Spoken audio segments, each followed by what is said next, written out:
It's time for Defending and Commending the Faith with Joe Mott, inviting the atheist, agnostic, and skeptic to examine for themselves the evidence for the Christian faith. We are all limited by what we do not know and by the things we think we know but are not true. Dr. Joe Mott earned his PhD at LSU and was a distinguished math professor at Florida State University for 38 years, helping to write 3 math textbooks and authoring over 30 research articles in math. He is now the host of this radio program, Defending and Commending the Faith. Here is Joe Mott. I hope you're still with me in the process of finding the children of atheism. In the book, Can Man Live Without God? Ravi Zacharias says, there are 3 tests to which any system or statement that makes a claim to truth must be subjected as a preliminary requirement if that statement is to be considered meaningful for debate. Those tests are 1. Logical consistency, 2. Empirical adequacy, and 3. Experiential relevance. In my words, the 3 tests are rational, factual, and livable. In the chapter on morality in the book Stealing from God, the author, Frank Turek, describes how a pedophile abducted a young daughter, raped, killed her, and hid her body. The pedophile later was caught and committed to life in prison. However, no justice has come in many similar cases.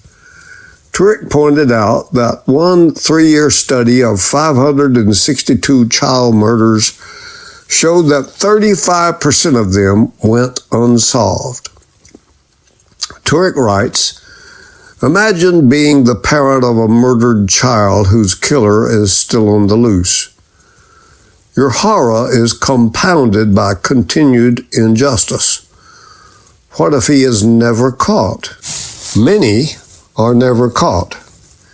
If there is no God and no afterlife, then no justice will ever be done. Thousands of pedophiles who have committed murder over the years will never get justice. They will go to their graves unpunished. Turek reports in a debate with John Lennox that Richard Dawkins said, too bad. My goodness, how crass and uncaring can one person be? Dawkins continues, just because we wish there was ultimate justice doesn't mean there is. Turek answers, true. But if justice doesn't exist, then neither does injustice. After all, something can't be not right unless something really is right. If God doesn't exist and we're merely the mindless, purposeless products of biological evolution, then morality is subjective, which means that the rape and murder of your child isn't really unjust. If you think it is, then that's just your opinion. In a later paragraph, Turek says, so according to Richard Dawkins, rape isn't really wrong, and it's just arbitrary that you believe so. Say that to anyone who has lost a little girl to rape and murder. Or let me ask you, Mr. Dawkins, do you think the murder of your child or any child would be nothing more than an instance of someone acting unfashionably? That's what you need to believe if you want to be a consistent atheist. You need to suppress your most basic moral intuitions, because without God there is no objective, unchanging standard of morality. According to atheism, how could it be otherwise?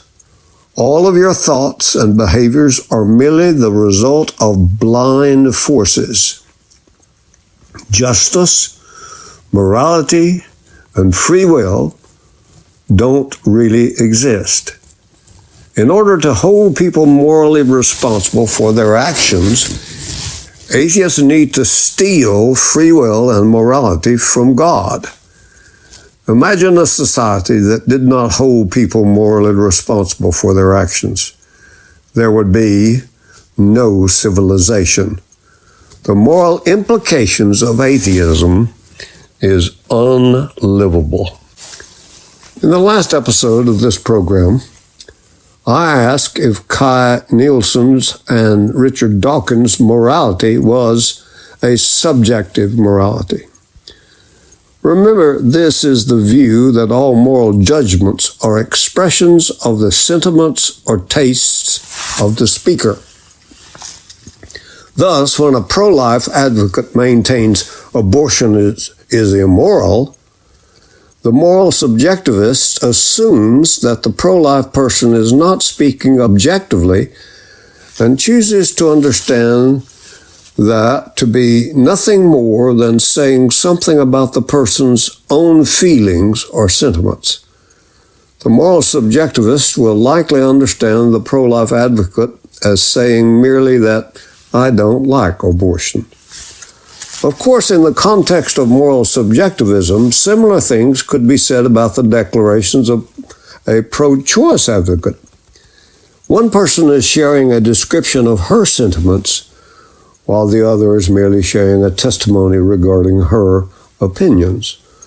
According to moral subjectivism, the world no more includes moral properties like right, wrong, good, and bad, any more than words like delicious, adorable, distaste, or disgust.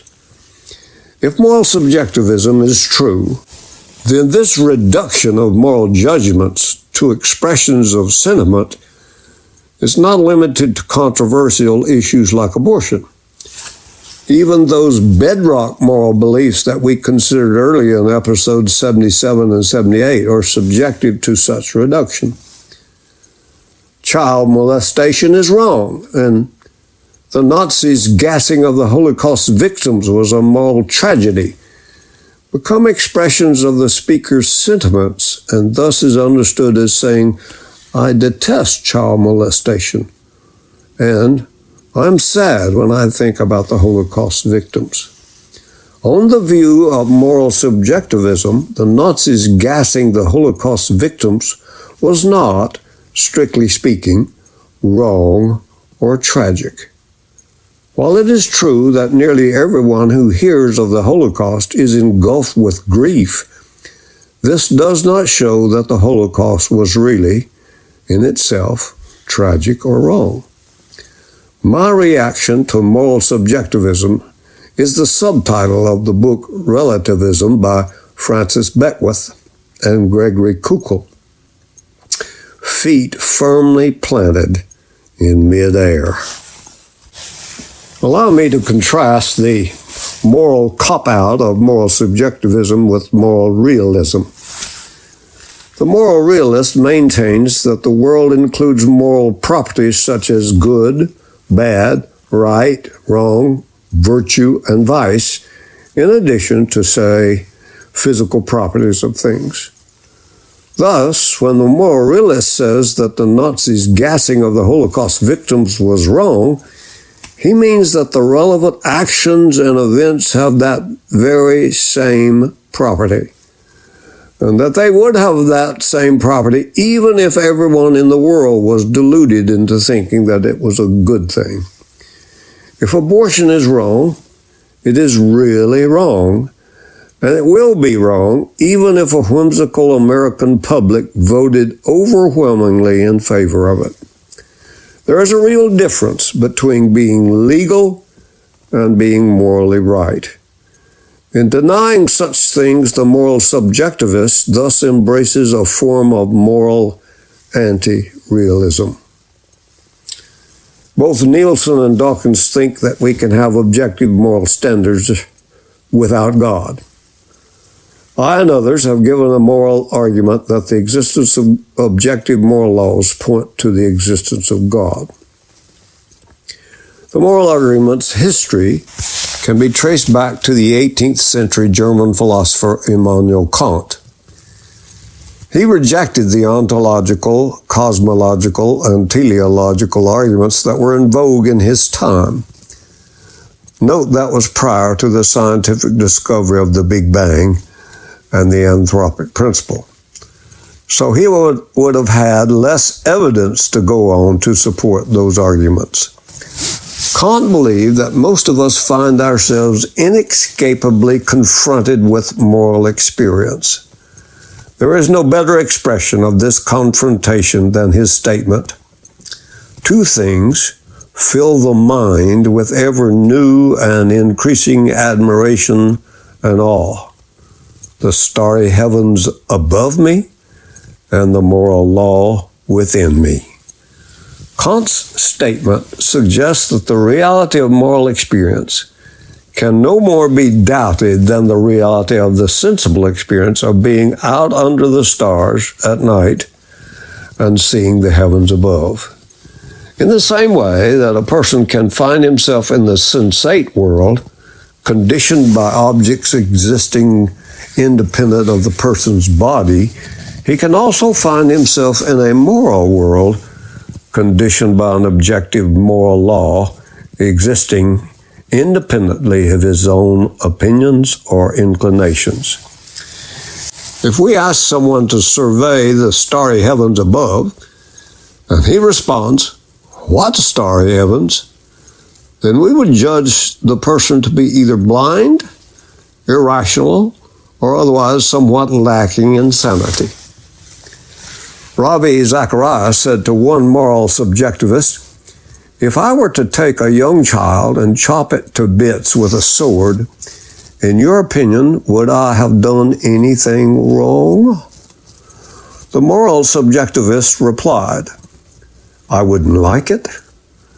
I would feel it to be unpleasant, but I could not say it was wrong." Wouldn't all of us be shocked by someone who appears utterly oblivious to moral duty and responsibility? I think so. Just as the starry heavens above is a given fact of life, even so the moral law within is an inescapable fact. Charles Darwin, like Immanuel Kant, sought to explain the moral law within. In his book, The Descent of Man, Darwin wrote, "As far as I know, no one has approached morality from the side of natural history." Of course, to explain the origins of morality from the side of natural history is to assume that morality is a natural phenomenon. I don't think it is. In my mind, it is a spiritual phenomenon. But Darwin would not grant me that assertion. Darwin's naturalistic explanation that morality originated in a kind of social instinct that has evolved in the species by way of natural selection. In their earliest state, humans found themselves in a harsh environment where survival was difficult. Darwin hypothesizes that because there is strength in number, any group or tribe of individuals that manage to band together and overcome their individual differences would fare better than those who went their separate ways. Individuals possessing social instincts are thus more likely to live on and pass along those heritable traits to their offspring than those lacking such instincts. That is his expectation without any evidence to go on. Darwin adds, those communities, which included the greatest number of the most sympathetic members, would flourish best and rear the greatest number of offspring. Over the millennia, culture would be a force in reinforcing and shaping the social instincts. If Darwin's account of the origin and nature of human morality is correct, then it is difficult to see how one could expect the moral law within to be the ground of human dignity or inherent value. In the Darwinian scheme, morality is a device of survival in social organisms, which has taken the shape that it has precisely because the circumstances of human survival and human flourishing have been just as they have been. Had those circumstances been different, perhaps an entirely different set of instincts might be the very opposite of what we now deem moral, would have spread throughout the human species. In a booklet, Is Everything Permitted?, Mark Linville says, given the Darwinian account, human moral behavior and sentiment, like human pancreatic secretion, is simply nature's way of solving certain problems, given the circumstances. We may no more derive inherent worth from the possession of our current social instincts than we can from the possession of our respective pancreases. While I am pleased to own a pancreas, its value lies in the fact that it is a means to the end of my survival. It is another natural device. We can hardly look to some feature that is of merely instrumental or extrinsic value as the ground of our inherent or intrinsic worth. What is true of human internal organs would seem to hold with equal force for the moral law within. That is, if Darwin was correct.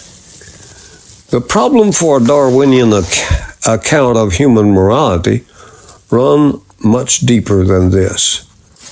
This is because an evolutionary account of morality is essentially moral subjectivism. I will return to this point in the next episode. In the meantime, remember the words from Steve Green's song, "Oh, may those that come behind us find us faithful."